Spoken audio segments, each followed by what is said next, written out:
mundo se debate entre opiniones fundamentalistas de un lado y de otro a propósito de lo que está ocurriendo en la Franja de Gaza.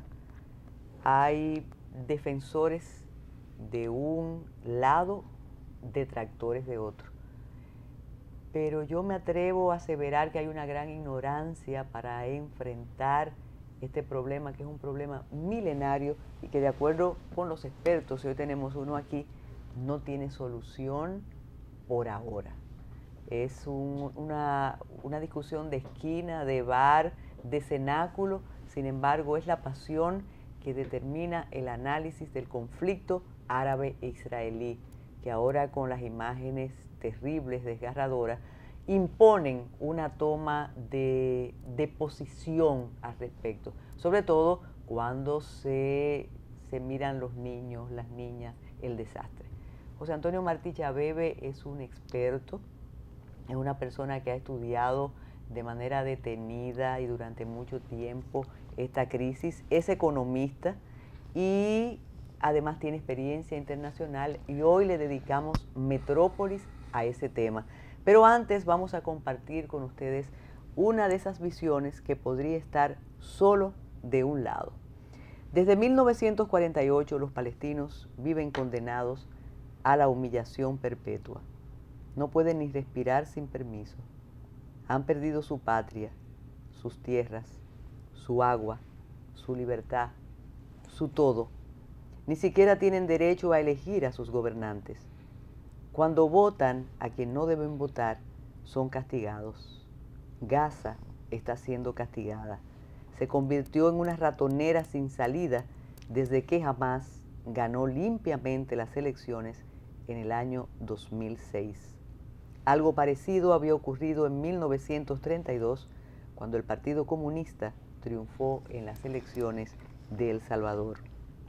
Bañados en sangre, los salvadoreños expiaron su mala conducta y desde entonces vivieron sometidos a dictaduras militares. La democracia es un lujo que no todos merecen. Son hijos de la impotencia los cohetes caseros que los militantes de Hamás, acorralados en Gaza, disparan con chambona puntería sobre las tierras que habían sido palestinas y que la ocupación israelita usurpó. Y la desesperación a la orilla de la locura suicida es la madre de las bravatas que niegan el derecho a la existencia de Israel, gritos sin ninguna eficacia, mientras la muy eficaz guerra de exterminio está negando desde hace años el derecho a la existencia de Palestina. Ya poca Palestina queda.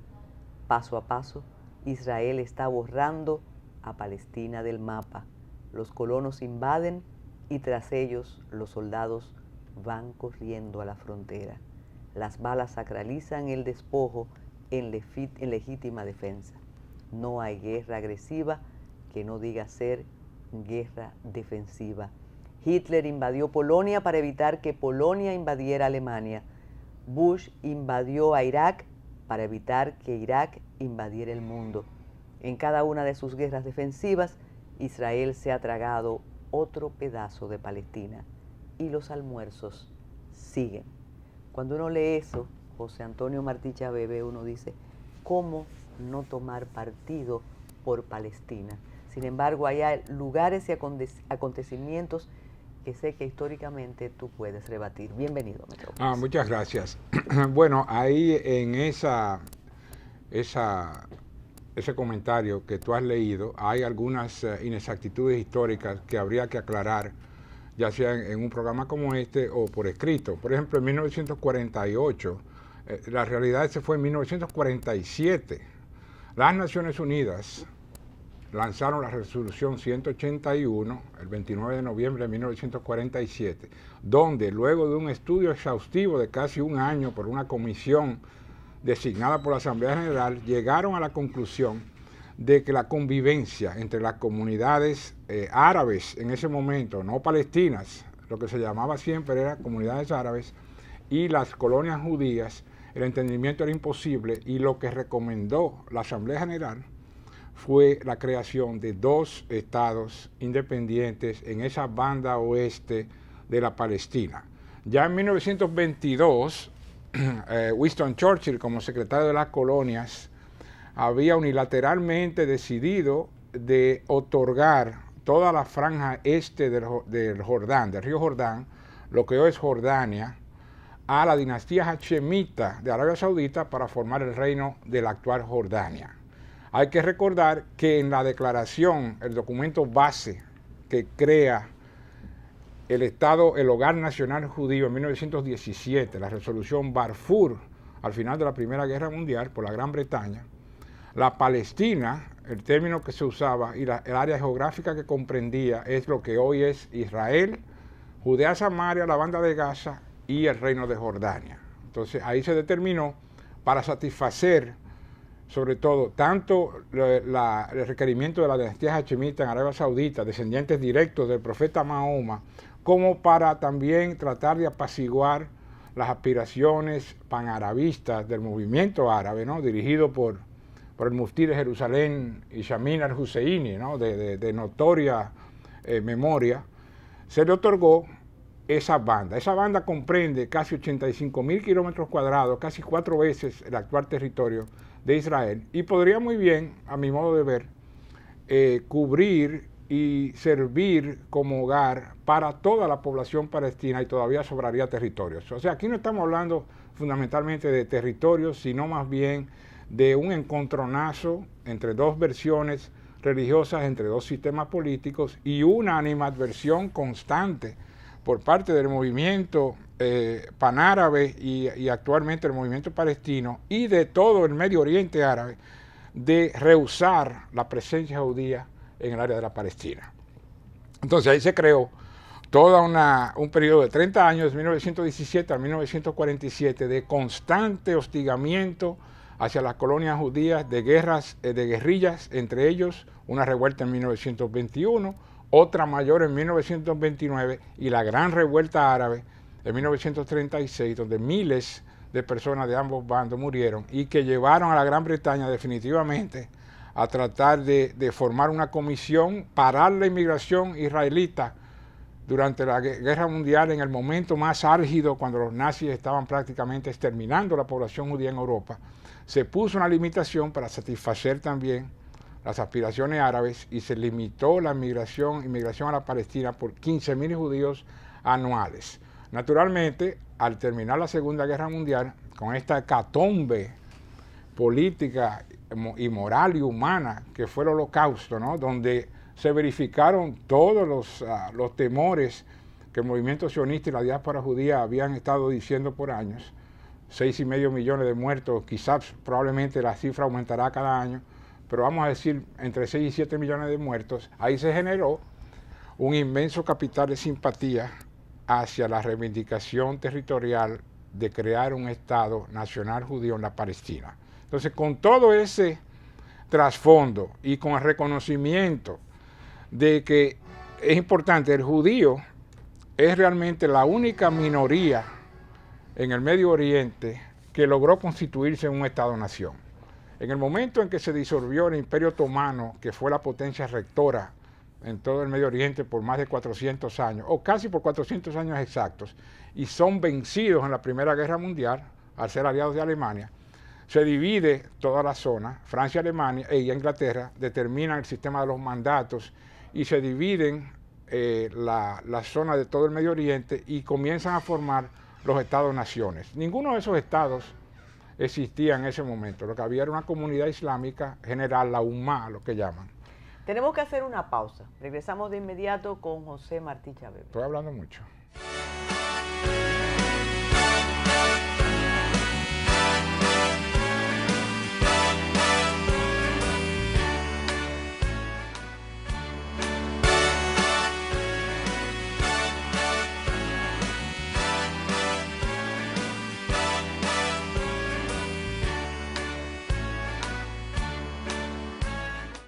Palestina sin territorio, hay unos mapas que de verdad conmueven, donde se va disminuyendo todo lo que puede ser acceso a la tierra, acceso al agua, acceso a cualquier cosa. Y cuando te lo digo de manera plañidera, José, es porque hay una narrativa que nos impulsa a seguir la causa de Hamás. ¿Cómo se puede equilibrar esa narrativa y entender otras razones en medio de la sangre, naturalmente?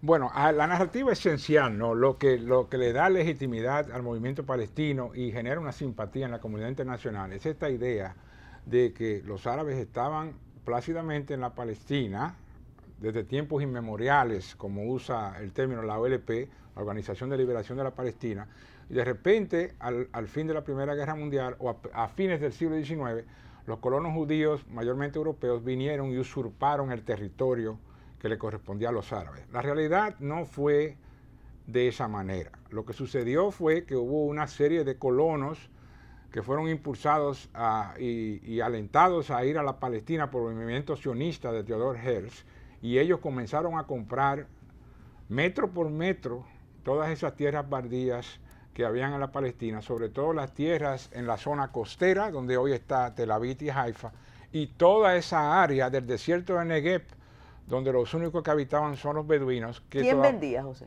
Vendían los terratenientes árabes que vivían en el Líbano y en Siria. Esa área de la Palestina siempre fue llamada el Al-Sham, la Gran Siria. Eso era una concepción que tiene la comunidad islámica, que comprendía dentro del Imperio Otomano lo que hoy es Siria, lo que hoy es Jordania, Israel y el Líbano. Y ha sido siempre una pretensión hegemónica de los sirios de recrear ese concepto de la Gran Siria, el Al-Sham. Entonces, habían esos colonos y comenzaron a vender las tierras, como digo, acre por acre. La situación llegó a un punto que el acre en la Palestina, en 1940, costaba $1.100, $1.200 el acre. Y para dar una idea del precio de extorsión que era eso, en Iowa, que es la tierra más fértil en los Estados Unidos, en ese momento el acre costaba $100.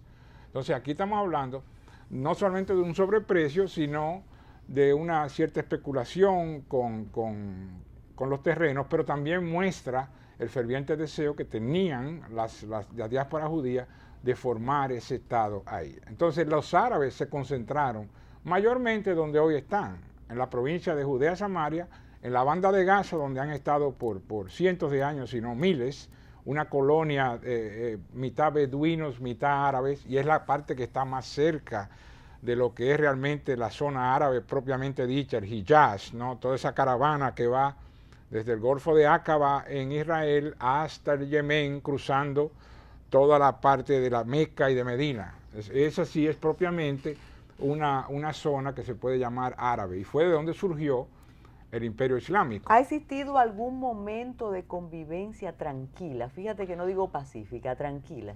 Bueno, en las colonias en Jerusalén, ahí se logró más o menos una convivencia entre árabes y judíos por bastante tiempo. Y durante el Imperio Islámico es verdad que el judío recibió un tratamiento mejor que el que recibía en la Europa cristiana. El catolicismo y sobre todo el protestantismo también, con Martín Lutero, que era ferozmente antisemita, sufrieron mucho más bajo esos regímenes que lo que sufrieron en el Imperio Árabe. En el Imperio Árabe eran considerados dimnit, ciudadanos de segunda categoría, tenían un impuesto aparte, una yitzía a la cual eran sometidos, y eran más o menos dejados de seguir su vida como ellos quisieran en los guetos, en las ciudades árabes. De vez en cuando sucedieron algunas matanzas durante el califato musulmano, pero cuando uno lo compara con la experiencia cristiana, por ejemplo, las cruzadas, cuando los cruzados fueron a invadir la Palestina, cruzaron por Europa Oriental, crearon matanzas de judíos en cada aldea donde pasaban. Entonces hay esa concepción ahí de aquellos que mataron a Cristo, que siempre está revoloteando en la conciencia cristiana. Vamos a volver a la narrativa. Entonces, la narrativa, ¿Qué provoca lo de ahora y qué es Hamás? Bueno, hay algo que viene ya desde el imperio. Entonces, una vez que una tierra fue conquistada por el Islam, siempre es considerada Islam. Entonces hay una particular virulencia también con el judío, porque hay suras, prescripciones coránicas que indican que el judío es realmente un enemigo del Islam. Y el Islam es una concepción teocrática de la sociedad.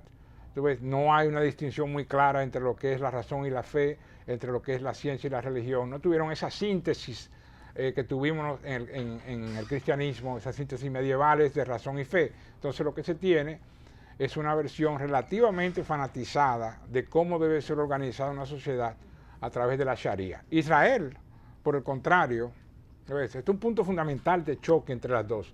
Es un choque civilizacional. Israel, y hay una anécdota que sí yo siempre digo, en 1948, ¿no? Cuando la guerra era prácticamente inminente, el primer ministro David Ben Gurión envió a su emisario Golda Meir, la que luego sería primer ministro, en una misión de última hora a Amán en Jordania, la capital, para tratar de persuadir al rey Abdullah de que no participara en la coalición de la Liga Árabe que iba a atacar a Israel. Y Abdullah le dijo a Golda Meir que reconocía que Dios había disperso a los judíos por el mundo para que captaran el conocimiento occidental y la técnica, lo trajeran al Medio Oriente y lo compartieran con sus hermanos árabes. ¿Puede Occidente, con esa característica que mencionas, mediar en esa crisis tan particular y tan dramática? Sí, podría. Por ejemplo, un mediador muy interesante podría ser el Papa Francisco, pero el Papa Francisco, cuando fue ahora a la visita, primero lo que hizo fue, vino de Jordania y sobrevoló directamente a Belén, territorio palestino, no fue a Jerusalén. O sea que ya hay ciertos signos que mandan, que indican que su posición tiende más a favorecer a los palestinos. Y este hecho de que oró frente al muro que dice libera Palestina, oró a nombre de la paz, ¿no? Pero está orando frente a un muro que los israelitas pusieron ahí precisamente para detener todos estos bombarderos suicidas que por número de casi 450 durante la guerra palestina del 2000 al 2005 devastaron la población urbana en Jerusalén. ¿Qué quiere Hamás ahora? Bueno, Hamás lo que quiere esencialmente es la destrucción del Estado de Israel. Así tan sí, claro, está en la Carta Constitutiva de Hamás. El artículo 3 o 4 indica claramente la destrucción del Estado de Israel, eliminar la presencia judía en Israel. Y el artículo 8 va más lejos, es una cosmovisión islámica radical de la sociedad, donde los objetivos son, el objetivo es Alá, el medio es el profeta, la constitución es el Corán, el camino es la guerra santa y el objetivo más deseado es la muerte a nombre de Alá. Entonces estamos aquí con 5 fundamentos en la filosofía de Hamás que no auguran nada bueno para el futuro. Hamás fue concebido como una organización social en 1988, pero como muchas otras organizaciones sin ánimo de lucro, se dedicaron eventualmente a actividades terroristas. Muchas de ellas estuvieron envueltas en el financiamiento del ataque a las Torres Gemelas en New York en el 2001. Entonces ellos siempre han mantenido una posición muy radical y son ellos los que prácticamente dominan también el gobierno de la autoridad palestina en la banda de Judea y Samaria, en la banda oeste. Cualquier persona sin el conocimiento adecuado, ahora que hablas de la banda de Samaria, puede pensar que ese pleito, esta violencia, no se corresponde, no es proporcional al territorio que están peleando, al territorio que quieren. ¿Por qué ese pedazo tan pequeño provoca tanta sangre? Bueno, por un lado, en el caso de Hamás, en Gaza hay una densidad demográfica terrible, son más de 4.000 personas por kilómetro cuadrado, la banda total son 621 kilómetros y andan ya casi por los 2 millones. Entonces hay una densidad humana, poblacional, que no contribuye al ejercicio de operaciones militares que preserven la población civil. Pero lo que hay que entender, por un lado, es, primero, cuál es el motivo por el cual están bombardeando sistemáticamente Israel. A Hamás se le concedió la independencia en el 2001, y de todos los primeros ministros, Ariel Sharon le concedió. Hubo una comunidad israelita en Gush Etzion, en el norte de la banda de Gaza, 9.000 israelitas fueron despojados de sus tierras y desalojados para darle ese territorio a Hamás. Israel, por ejemplo, dejó 3.000 invernaderos que producían cientos de millones de dólares en exportaciones de frutas y vegetales, y Hamás los destruyó todos, no queda todavía ninguno. Cuando regresemos vamos a hablar de la posibilidad de éxito de la intervención de organismos internacionales como Naciones Unidas. ¿Cómo no? Regresamos.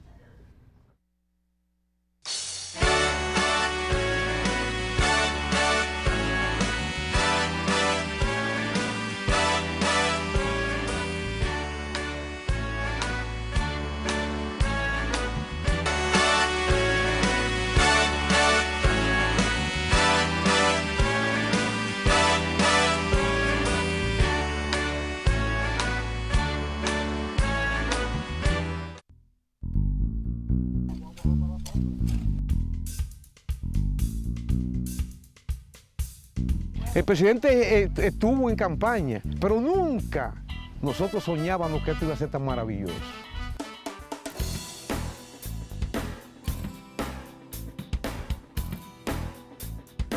Este año que pasó recibimos 12 millones de pesos. Que del financiamiento había 6.460.000 pesos para un centro de acopio, 2 centros de acopio y la compra de 2 tractores.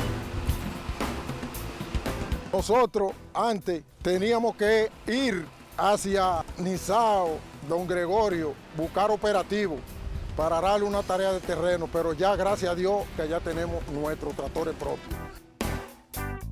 El centro de acopio ha venido a ser una gran solución. Cuando tenemos el lugar donde acumular nuestro producto, entonces hay menos dolor de cabeza de que el producto se pueda perder.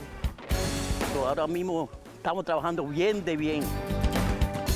La siembra de cebolla en 6.600.000 pesos. Y eso produjo en ganancia 10,5 millones, que fue una producción excelente. Con la producción que hice este año, salí de los problemas que tenía y resolví el préstamo que di de uso por el FEDA. Que yo dormía en un mueble allá en mi casa porque la concha me iba mal y estoy durmiendo en la cama junto con mi señora. Una tierra buena. Se está sembrando 400 tareas. Sembramos ají, Tomate, berenjena. molondrón que le estoy presentando. Se están beneficiando alrededor de 7.000 personas. Y así, todo en el campo, mientras más unido, mejor. El pan de cada día es la agricultura de nosotros. Y si hay gran beneficio, hay contentura.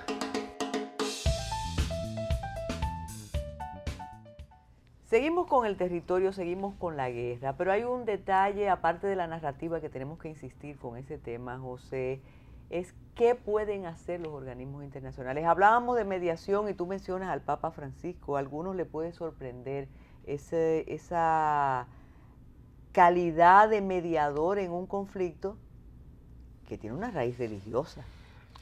Sí, yo pienso en el Papa Francisco por aquello de la dimensión cuasi teológica que tiene este conflicto entre el Islam por un lado y el judaísmo por el otro, del cual históricamente el Islam se desprende de una interpretación que hizo el profeta Mahoma de algunos preceptos del Antiguo Testamento y creó una sucesión de profetas partiendo de Moisés en el Antiguo Testamento. O sea que hay una correlación muy estrecha en los orígenes entre el Islam y el judaísmo, pero por motivos históricos, por motivos militaristas y la concepción esta teocrática del imperio, pues se han ido dividiendo con el paso de los siglos. El Papa pudiera intervenir a esos niveles en cuanto a los niveles ya económicos y políticos.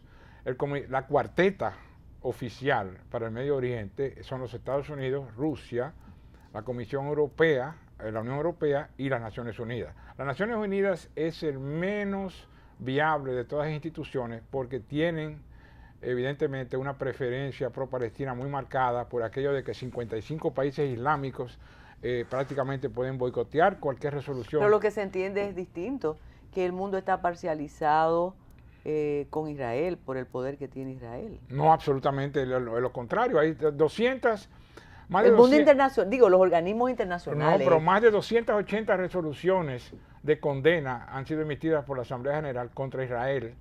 Cuando tú tienes un conflicto donde, contrariamente a esa cita que tomaste al principio, de Eduardo Galeano. Bueno, de Eduardo Galeano, son 37.000 muertos árabes, comprendiendo la guerra palestina de guerrillas y las 4 guerras árabe-israelitas. Lo que estamos hablando de 37.000 más o menos árabes, todos y cada uno lamentables porque son muertes, y más o menos 16 a 17.000 israelitas en los conflictos entre ellos dos. 285, 290 resoluciones de condena. Los países musulmanes han recibido cerca de 40 resoluciones de condena y del 48 hacia acá han muerto más de 11 millones de musulmanes en guerras entre ellos. Entonces, evidentemente, los números te indican una disparidad y una preferencia completamente hacia la posición árabe en detrimento de la posición judía. Pero vamos a ponerlo en vaqueros e indios.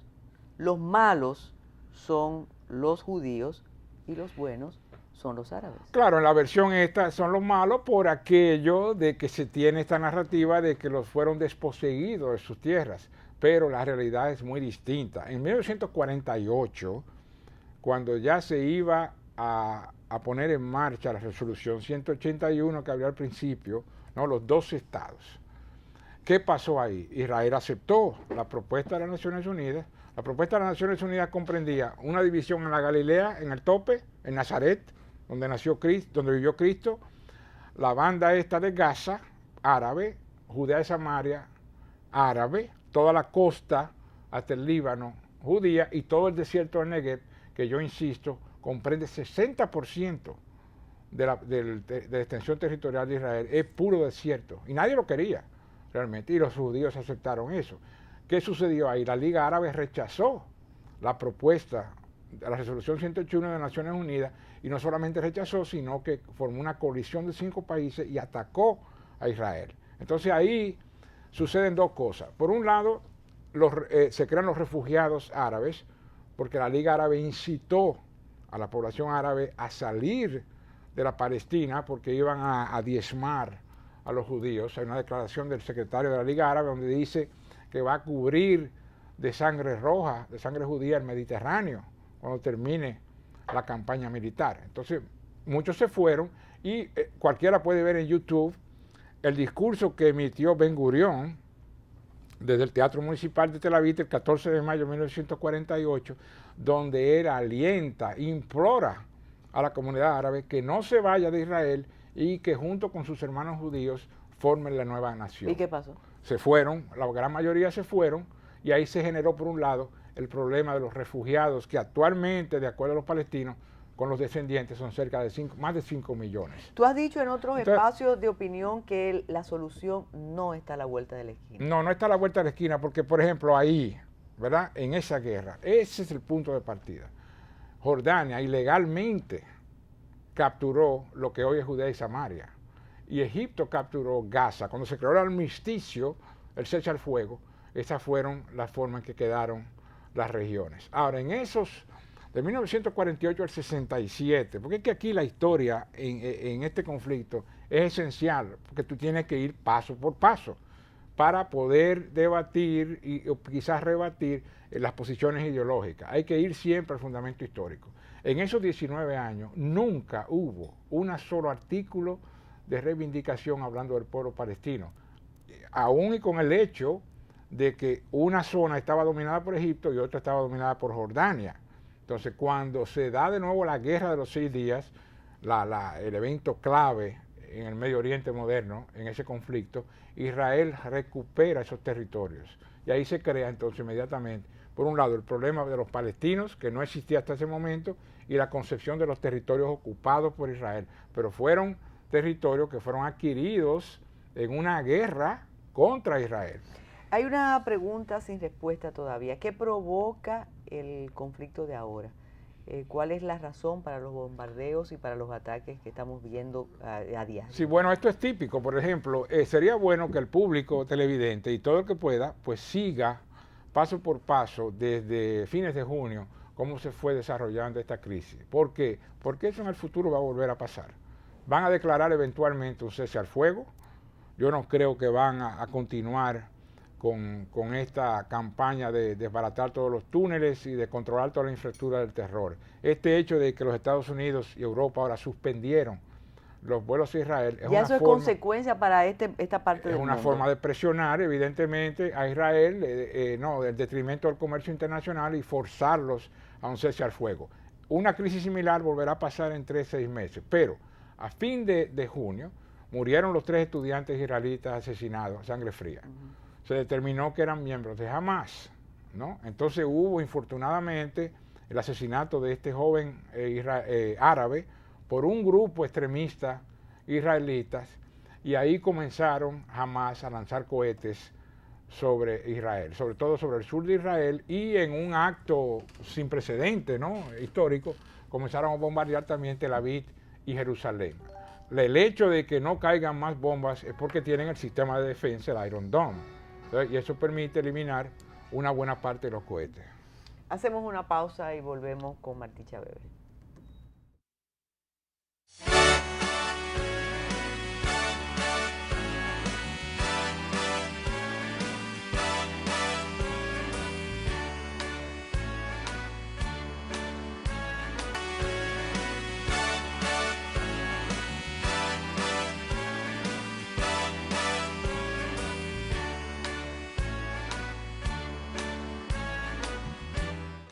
Pero mire mi edad, y yo no sabía lo que eran 100 mil pesos juntos. Y ahora, ¿por qué me lo he hecho en los bolsillos?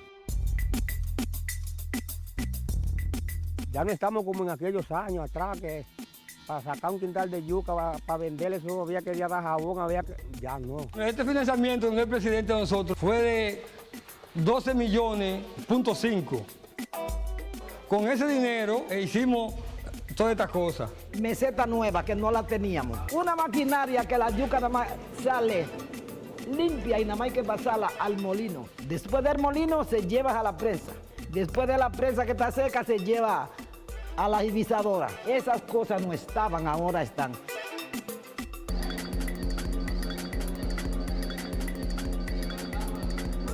Aunque nosotros sabemos que estamos trabajando y tenemos que pagar ese préstamo, porque hoy lo tenemos nosotros, pero mañana lo necesitan otros. Por preparado que usted sea, si no se alimenta de la tierra, de lo que producimos los agricultores, pues no llegamos a nada. Ay, nene, nosotros nos vamos a la tierra de Dios. Este producto va a entrar ya a los supermercados. También hay NEPRE. Nosotros pensamos también que puede entrar de tan entendida. Porque el casabe lo puede comer toda la persona. Ese es un alimento que no hace daño. Aquí no se tira ningún tipo de producto, no se tira. Es orgánica. Esta yuca. Incluso tenemos aquí lo que se llama una planta biogás natural, que ya está en las fases finales.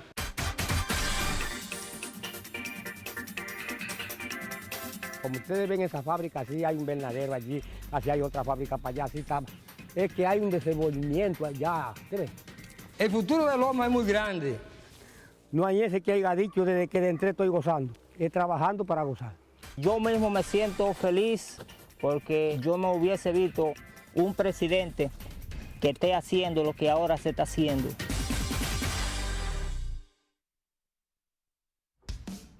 Mencionaste de alguna manera las consecuencias de este conflicto para esta parte del mundo. Te mencioné el petróleo, pero eso es otra cosa. Y cuando hablaba de interlocutores para pactar un armisticio, tú dices que tienes algo importante que decir y que lo vas a decir en público. Sí, bueno, una especulación podría ser, dado que la administración ahora norteamericana y los europeos están presionando a Israel para de alguna manera lograr un cese al fuego con esta suspensión de los vuelos comerciales a territorio israelita, una posibilidad podría ser resaltar de nuevo el papel de la autoridad palestina en Judea-Samaria, junto con la intercesión de Israel y por otro lado los militares egipcios de Sisi en Egipto, y lograr más o menos un control administrativo de la banda de Gaza y reducir el papel que tiene Hamas en tal territorio. Eso podría ser una solución más o menos transitoria de lograr una paz que yo creo que no durará mucho eventualmente por aquello de todas las células terroristas y las unidades de guerrilla que están dispersadas por el territorio, pero quizás podría lograr cerrar todos los túneles que están Ese es un pendiente, los túneles. ¿Por qué van a cerrar los túneles? Bueno, ¿Qué significan porque los túneles es la forma en que entran los cohetes y los pertrechos militares a través del corredor de Filadelfia, ¿no? Que lo llama el corredor de Filadelfia desde Egipto, y el paso de Razán también con Egipto, que los militares egipcios cerraron porque eso estaba generando con el gobierno de Morsi, ¿no? El gobierno anterior de la Hermandad Musulmana, generaron no solamente una intensa agitación terrorista en Gaza, pero crearon un clima, que es el clima actual de una guerra civil en la península del Sinaí contra la Hermandad Musulmana, Al-Qaeda, contra los militares egipcios. Entonces, cerrar esos túneles para evitar esa penetración es un requisito de seguridad esencial, aparte de que hay algunos túneles de hasta 2 o 3 kilómetros que van dentro del territorio israelita, del centro de Israel, y para atacar directamente las comunidades agrarias, los kibbutz israelitas. Entonces, para mí, es un requisito esencial es tratar de cerrar esos túneles y desalojar a un número que yo estimo 14 a 15 mil combatientes que están sembrados ahí. Entonces, estamos hablando todavía de una guerra. Pero es que cuando tú me dices cerrar los túneles, yo pienso en muerte. Porque pero no la muerte es que será en este inevitable. momento vamos a clausurar tal túnel. Pero es que la muerte será inevitable, porque es que estamos, ¿cómo es que plantean que un gobierno va a llevar a cabo una guerra? Esto no es una cuestión de disproporcionalidad. Si son tan disproporcional, ¿por qué Hamás entonces atacó a Israel? Porque Israel le mandó 2 ultimátum. Todo el mundo parece obviar este hecho. El 3 de julio y el 7 de julio hubo 2 ultimátum de 48 horas. Van 3 pedidos del cese al fuego, Israel ha aceptado los 3 y Hamás ha rechazado. Entonces hay una actitud beligerante aquí para generar lo que yo digo, ese capital de simpatía. Mientras más muertos, pues mayor relevancia para Hamás, que no tiene el apoyo que tenía hace 5 o 10 años por todos los disturbios que hay en todas las otras áreas del Medio Oriente. Te preguntaba, en medio reitero, de la violencia, ¿qué pasa con la economía de esos pueblos mientras pelean, mientras se siguen repartiendo cohetes de un lado y de otro? ¿Qué pasa con...? Bueno, ellos reciben subvenciones sustanciosas. Todavía ayer la administración norteamericana le envió 47 millones de dólares más a Hamás. Ahora, esos 47 millones de dólares van a ser usados para crear más túneles y para comprar más armas, porque realmente es ilusorio creer que todo eso va a ir en beneficio de las poblaciones. La autoridad palestina, por el otro lado, está todavía bajo escrutinio, una auditoría de la Comisión Europea de 2 billones de euros que no se sabe en qué fueron gastados. Y por ejemplo, aquí en esa área hay una situación todavía más escandalosa. Hay 650.000 refugiados de los que hablé del año 48, descendientes, que no le han sido otorgados una sola casa, a pesar de la autoridad palestina haber recibido más de 20 billones de subsidios en los últimos 15 años. Entonces, el mayor suplidor de agua, de comida, de víveres, de electricidad, es realmente Israel. Y aquí tenemos esta situación irónica, ¿no? Donde mandan cohetes, 100 cohetes el otro día, de Gaza a Israel, y 2 horas después 150 camiones israelitas le llevaban agua y comida al enemigo que te está lanzando esos cohetes. Entonces hay una serie de detalles cuando uno analiza la situación que no cuadran con la lógica que aplica militar y política que aplica una situación en otras partes del mundo. El conflicto apasiona, pero no porque encante, por las consecuencias, y cada vez que miramos las imágenes resulta más estremecedor. También te he escuchado decir que hay una manipulación del saldo negativo de este conflicto.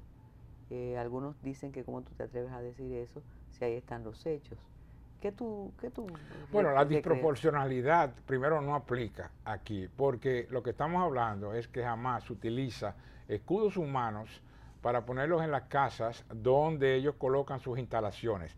Ayer mismo, la Comisión de las Naciones Unidas, del Alto Comisionado de Refugiados, tuvieron la escandalosa revelación que chocó a los mismos de las Naciones Unidas, de que las escuelas infantiles de las Naciones Unidas tenían instalaciones, eran usadas para poner plataformas de cohetes para lanzar a Israel. Entonces utilizan hospitales, utilizan mezquitas, utilizan escuelas hasta de kindergarten. Se disfrazan combatientes de civiles y utilizan los civiles como escudo. Los 3 son considerados por la Convención de Ginebra crímenes de guerra. Cuando hay un crimen de guerra, la disproporcionalidad no aplica en absoluto. Lo que hay es que eliminar esa fuente de crímenes de guerra. Claro que va a haber todavía cientos de víctimas más, pero todas y cada una de esas víctimas son responsabilidades Hamás, no de la potencia que se está defendiendo.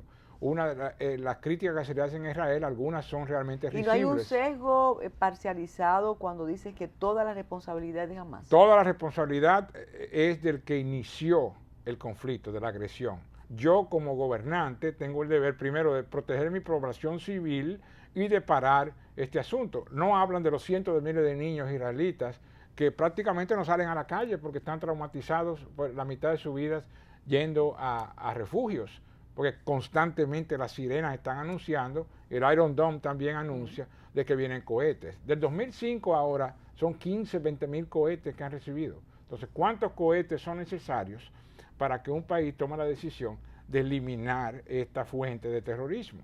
El mismo Hamás, como digo, en su carta constitutiva indica claramente cuáles son sus objetivos. Nunca, ya no es un problema de territorio y ya no es un problema de que si tengo o no independencia. Tienen los dos.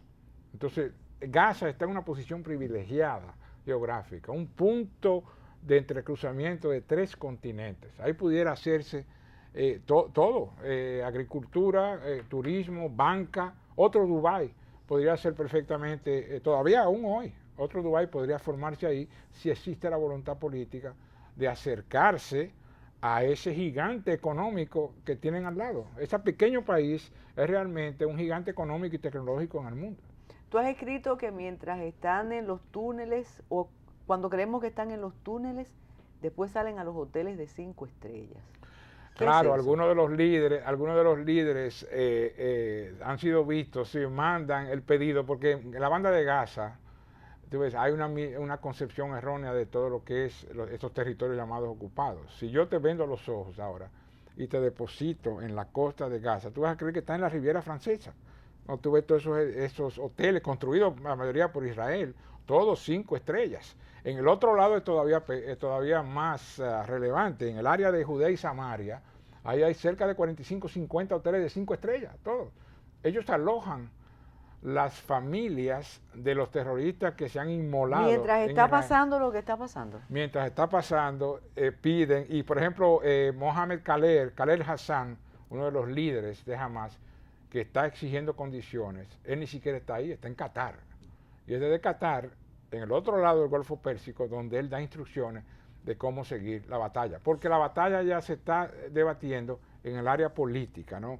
¿Qué vamos a ganar de esta resistencia? Como pasó en el 2006 con Hezbollah, cuando atacaron el sur del Líbano, Israel, o cuando atacaron también Gaza 2 veces en el 2009-2012. Entonces, una vez que tú resistes esa embestida, declaras victoria. Bueno, José Antonio Martí Chabebe, yo creo que tú debes ofrecer talleres para entender esa problemática y esperamos que nos visite de nuevo. Ustedes, muchas gracias por estar con Metrópolis.